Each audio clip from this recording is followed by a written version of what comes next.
கிறிஸ்துவுக்குள் பிரியமான சகோதர சகோதரிகளே, இயேசு கிறிஸ்துவின் இனிதான நாமத்தில் நான் உங்களை வாழ்த்துகிறேன். இன்றைய நாளுக்கான வேதவசனம் மார்க்கு எழுதின சுவிசேஷம் 9ஆம் அதிகாரம் 50ஆம் வசனம். உப்பு நல்லதுதான். உப்பு சாரமற்று போனால் அதற்கு எதினாலே சாரம் உண்டாக்குவீர்கள்?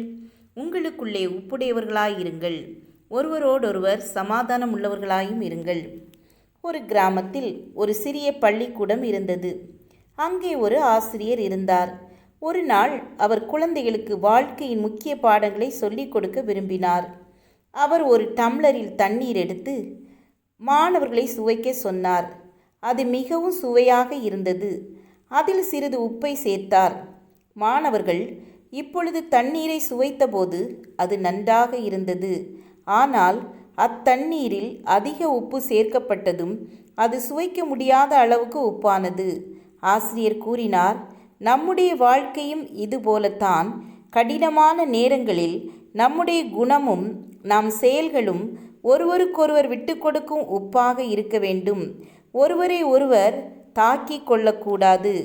ஒருவருக்காக ஒருவர் விட்டு கொடுக்க வேண்டும். அப்பொழுதுதான் நாம் சுவைக்கத்தக்கவர்களாகவும் சமாதானம் உள்ளவர்களாகவும் இருக்க முடியும்.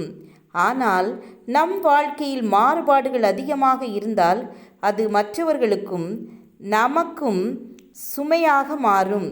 தன்னை விட்டு கொடுத்த உப்பை மீண்டும் அந்த தண்ணீரை சூடாக்குவதினால் அதை திரும்ப பெற்றுக்கொள்ளலாம்.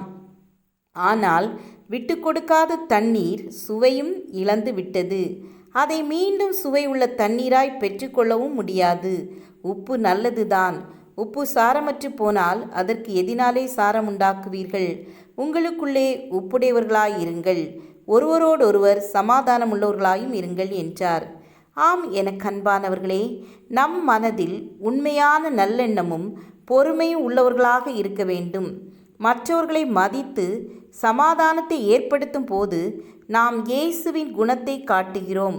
உப்பு எவ்வளவு சுவையாக தண்ணீருக்கு சுவையை தருகின்றதோ அதே போல நம் வாழ்க்கையில் சாந்தமும் அமைதியும் நிறைந்து இருக்க வேண்டும்.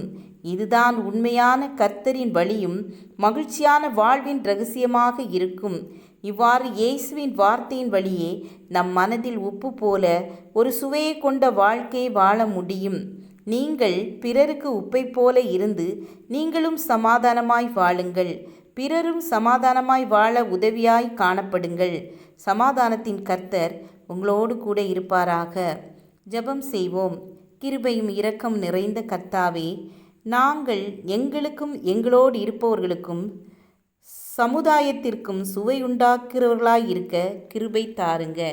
எங்களை அனுதினமும் பாதுகாத்து வழிநடத்துங்க, ஆசீர்வதிங்க. இயேசுவின் நாமத்தில் பிதாவே, ஆமேன் ஆமேன்.